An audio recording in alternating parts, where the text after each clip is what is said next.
नमस्कार, सन्मार्ग लाइव में आपका स्वागत है। मैं हूं आपके साथ कीर्ति तिवारी और मेरे साथ है मेरी सहयोगी रेखा मिश्रा। कहते हैं अगर दुनिया में कहीं जन्नत है, इस संसार में कहीं स्वर्ग है, तो वो माँ के चरणों में है।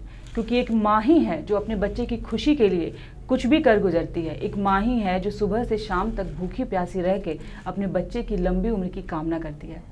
आज ऐसा ही एक त्यौहार है जिउतिया पर्व, जो एक माँ अपने बच्चे की लंबी उम्र के लिए इस त्यौहार को करती है। सुबह से शाम तक भूखी प्यासी रहती है और एक पूजा करती है जिससे बच्चे की जो है वो उम्र लंबी होती है। हिंदू धर्म में इस त्यौहार का नाम दिया गया है जितिया त्यौहार। जी कीर्ति, बिल्कुल सही कहा आपने। और कई सारे ऐसे त्यौहार होते हैं, लेकिन जितिया की खास बात ये है कि ये त्यौहार बेसिकली जो माँ है अपने बच्चों के लिए करती हैं।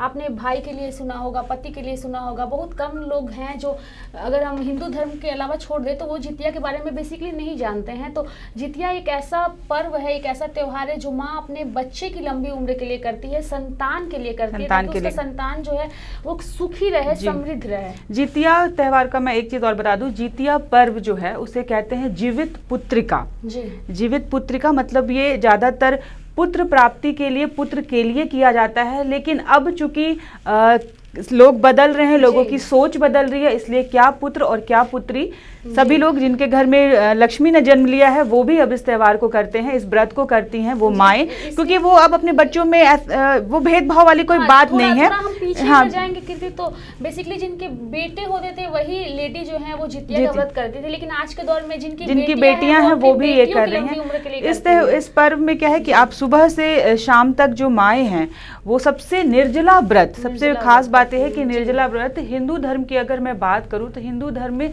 ज्यादातर त्यौहार, ज्यादातर व्रत ऐसे हैं, जैसे अगर मैं तीज की भी बात करूं तो महिलाएं पति के लिए करती हैं, उसमें भी अन्न जल ग्रहण नहीं करती। ठीक उसी तरह से जितिया पर्व में भी जो माँ है अपने बच्चे के लिए जो व्रत करती है उसमें अन्न क्या जल तक ग्रहण नहीं करती, यानी कि निर्जला व्रत करती हैं। और शाम को जो है वो जीतू वाहन की वो पूजा की जाती है इसमें, क्योंकि इसकी अगर मैं थोड़ा सा इसकी कथा की मैं बात करूं रेखा, तो इसमें एक कथा है कि जीतू वाहन नाम का जो गिद्ध था वो बच्चों को खाता था। गिद्ध जो है वो बच्चों को खाता था।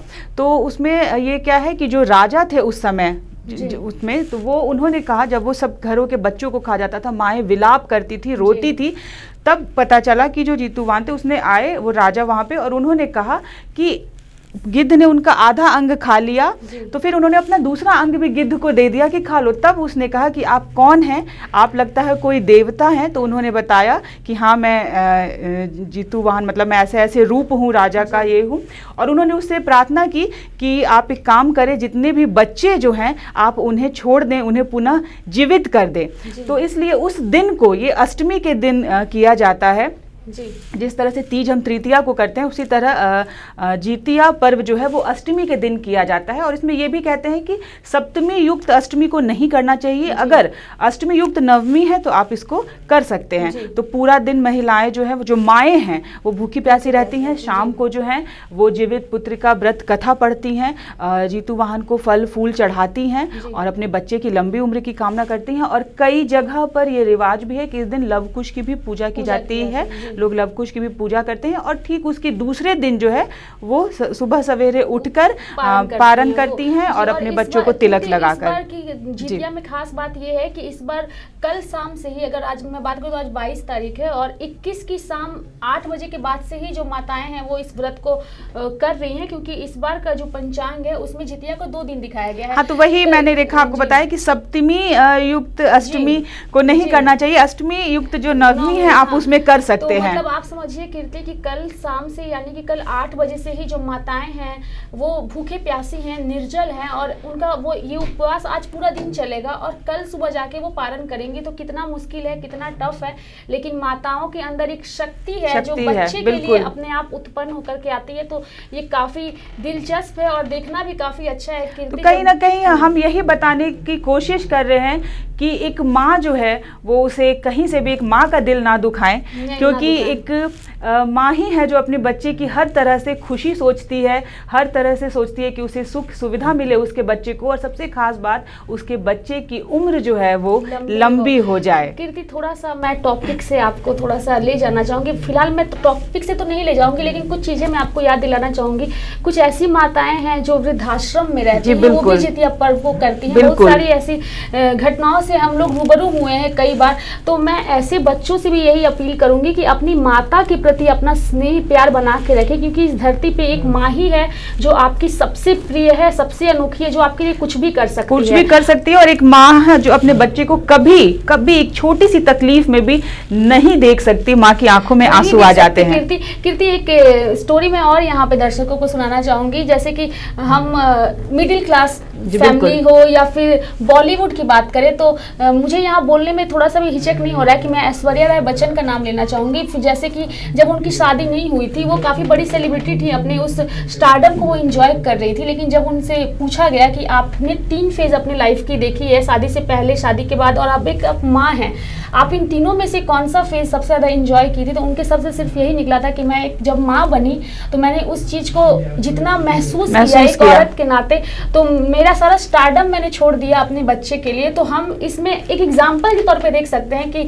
इतनी बड़ी सेलिब्रिटी जब माँ बनने के बाद उस माँ की ममता को जब इतना महसूस कर सकती है, तो एक आम आदमी कितना महसूस ये कहा गया है रेखा कि औरत जो है वो, एक लड़की जब औरत बनती है तो उस औरत का 2 बार जन्म होता है। एक तो जब वो जन्म लेती है तब उसका जन्म हुआ, और दूसरी बात जब वो खुद किसी को जन्म देती है तब उसका जन्म जो है वो दोबारा माना जाता है। तो माँ का स्थान जो है वो भगवान के बाद माँ का ही स्थान है, सबसे ऊपर है इस दुनिया में। तो अपनी माँ को पूजिए और अपनी माँ को समझने की कोशिश कीजिए, और कभी भी एक माँ का दिल मत दुखाइए। यहाँ पे मैं एक चीज और कहूंगी, हमारी कावेरी मोहन जो एक लोक गायिका हैं, जो आकाशवाणी, दूरदर्शन, कई तरह के उन्होंने प्रोग्राम किए हैं, चैनलों पर भी उन्होंने गाया है।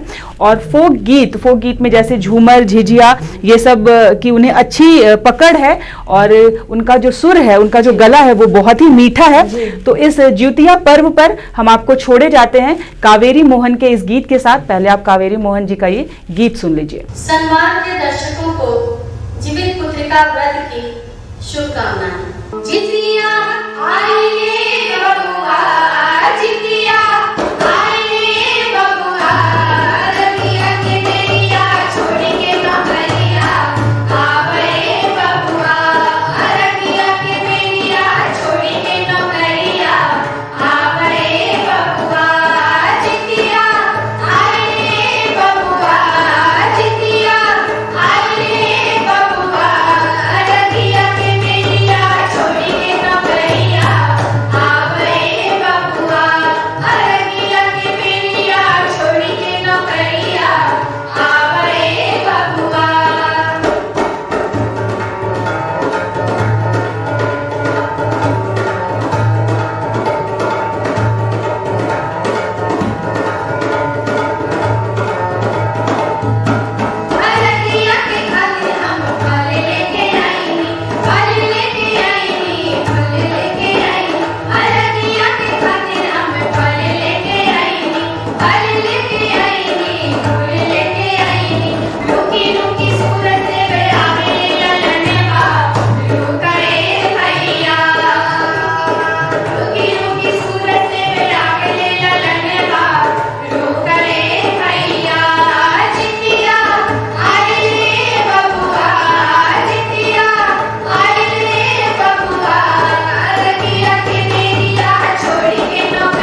तो आपने सुना कावेरी मोहन जी का ये मधुर गीत जो हमने आपको सुनाया जितिया के खास मौके पर उन माताओं के लिए, उन बच्चों के लिए जो जितिया पर्व को मना रहे हैं और उसे एंजॉय कर रहे हैं।